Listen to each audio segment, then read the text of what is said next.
Hello everybody. We like stories about the sea and lighthouses and pirates in our house. And this morning I've got a story about Captain Pugwash.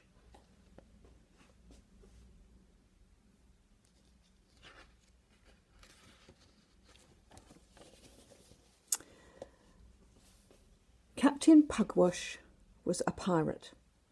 He thought himself the bravest, most handsome pirate on the seven seas. Here is a portrait of him. He had a ship called the Black Pig, with a crew that was the laziest afloat, and a mate who was always fast asleep.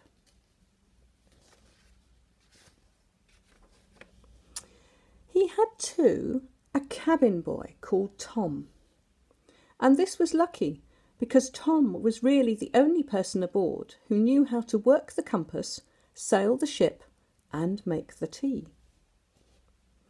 One sunny morning, Captain Pugwash was happily steering the ship through the blue Caribbean Sea, looking as usual for treasure. The mate was asleep, of course, and the crew were all busy, lying about the deck, playing games, watching the clouds and the waves and the fishes. The captain had a map to show him where the treasure was and to help him to steer clear of sea monsters and storms. Seems to be treasure on there and treasure there, treasure there, treasure there.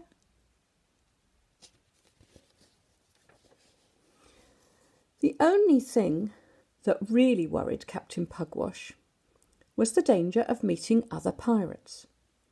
One of these, whose name was Cutthroat Jake, was so fierce that the very thought of him was enough to make Captain Pugwash want to give up sailing and take to market gardening instead. Cutthroat Jake was a very bad man indeed. Everyone said that his heart was blacker than his beard. He had an enormous ship bristling with guns, and worst of all, he simply hated Captain Pugwash. The captain was just thinking about this when there was a loud cry from the crow's nest, where Tom, who was keeping a lookout with his telescope, had just spotted a ship. "Ship ahoy!" shouted Tom, so loudly that it made the captain jump and almost woke up the mate. "What sort of ship?" cried Captain Pugwash, rushing anxiously to the side. "Does it look like a treasure ship?" "It looks a funny sort of ship to me," said Tom, as he climbed down the rigging. "I can't see anybody on board, and there's a lot of yellow stuff lying in a shining heap on the deck." "What?" shouted the captain, seizing the telescope. "Good gracious me, it's treasure, and no one to guard it! Lower the dinghy, I'm going aboard." "All by yourself, Captain?" said Tom. "And why not, boy?" said Pugwash. "There's nobody to fight, and besides, if I go alone, all the treasure will belong to me." "Please, Captain," said Tom, "wouldn't it be safer if I went too? I shan't want any of the treasure, and, well, you know, you aren't very good at rowing." "Oh, very well," grunted the captain. It was never easy getting him out of a big boat into a small one, but in the end they managed it, and away they went. Over on the other ship, Cutthroat Jake laughed softly into his enormous beard and waited. For years he'd been trying to catch Pugwash. He'd never succeeded because the captain was so frightened of him that he always ran away, long before Jake could get anywhere near him. Then Jake had suddenly thought of a wonderful plan. He had disguised his ship and waited for the black pig to come near. Then he'd scattered gold and precious stones all over the deck and hidden himself and his crew. "Faster, boy, faster!" cried the captain as Tom rowed closer and closer to the strange ship. At last they reached it. A rope ladder was hanging conveniently over the side, and Pugwash heaved himself onto the deck. And when he got there, he could hardly believe his eyes. There was gold and silver and precious stones galore, and waiting down below, Tom could hear the captain's exclamations of delight as he gazed at the sparkling treasure. Then suddenly Tom heard a different sort of noise. "Yo, ho, ho, ho!" shouted Cutthroat Jake as he rushed out from behind a huge coil of rope. "Ya, ha, ha, ha, ha!" yelled Jake's pirates, leaping out of all the hatchways in sight. And "Help!" cried Captain Pugwash in a very weak voice as they grabbed him.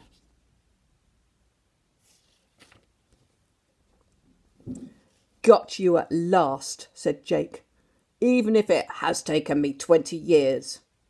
Now, men, what shall we do with him?"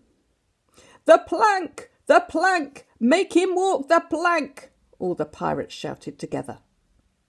"And a very good idea too," said Jake. "And since you're so fond of treasure, Captain, we'll fill your pockets with the stuff. It will make you sink more quickly." So they stuffed poor Pugwash's pockets with gold and silver and precious stones, and filled his boots too, to make him heavier still. Then they pushed him onto the plank, and the captain wished very much that he had never gone to sea. But there was one thing he and Jake and all the pirates on Jake's ship had forgotten, and that was Tom, waiting down below in the little rowing boat. "Off you go, Captain," said Jake. "It was so nice of you to drop in." And Pugwash started to totter very unsteadily along the plank. If there was one thing he hated, it was cold water. "Go on," shouted Jake. "Hurry up, we can't wait all day, you know." Pugwash hesitated, held his nose, lost his balance, and toppled off the end of the plank. Splash! "That's the last time you'll drop in anywhere," shouted Cutthroat Jake. And all the pirates thought this such a good joke that they sat down and roared with laughter for about 5 minutes. In fact, they were all so busy laughing that none of them saw what really happened. When Pugwash landed in the water, Tom was ready for him, and he pulled the captain head first into the dinghy and rowed away as fast as he could.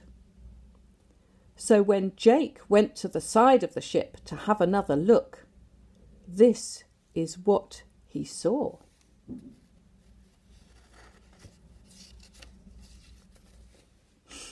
And when he saw it, he was so angry that he almost burst with rage and used such terribly bad language that even the wickedest of his crews blushed. "Get out the cannon!" roared Jake.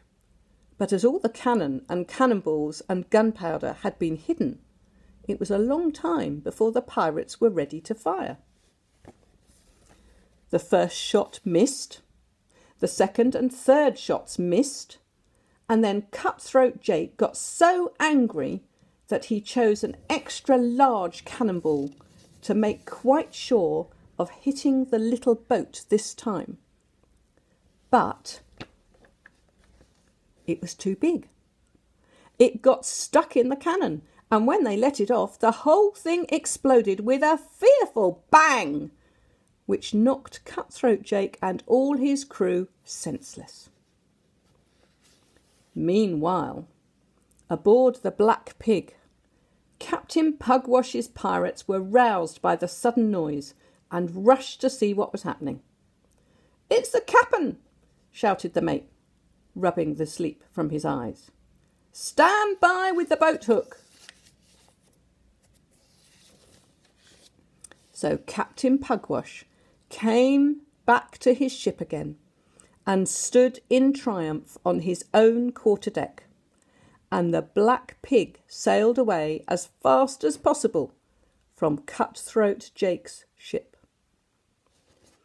"Smart work, eh?" said the captain to his admiring crew as they watched him emptying all the treasure which Jake had given him. "That old ruffian thought he'd caught me, but I was too clever for him. Ha! It takes more than a silly scallywag like Cutthroat Jake to catch me." "Oh, well," thought Tom to himself as he curled up to sleep in his hammock that night. "It's lucky there was somebody there to catch him." The end. Thank goodness for Tom the cabin boy. Cheerio.